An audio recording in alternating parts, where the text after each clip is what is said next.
باللہ من الشیطان الرجیم بسم اللہ الرحمن الرحیم رب اشرح لی صدری یسر لی امری واحلل عقدۃ من لسانی یفقهوا قولی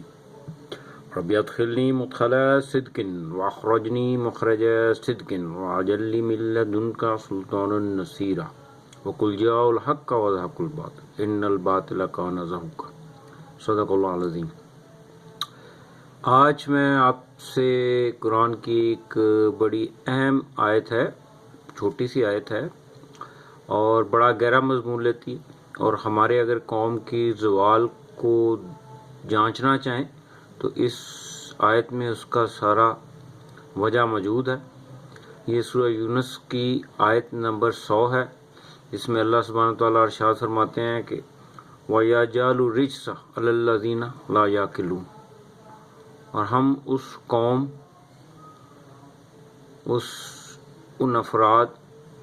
پر گندگی اور ذلت طاری کر دیتے ہیں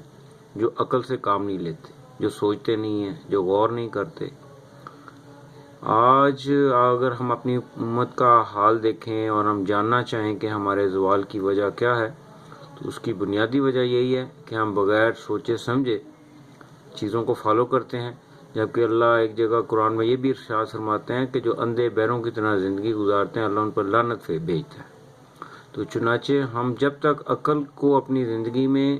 شامل ہی کریں گے، ہم قرآن کو سمجھ کر نہیں پڑھیں گے، تو اس وقت تک ہم اس چیز سے صحیح طرح اس عذاب سے، اس سزا سے نکل نہیں سکتے۔ تو کوشش کریں کہ ہم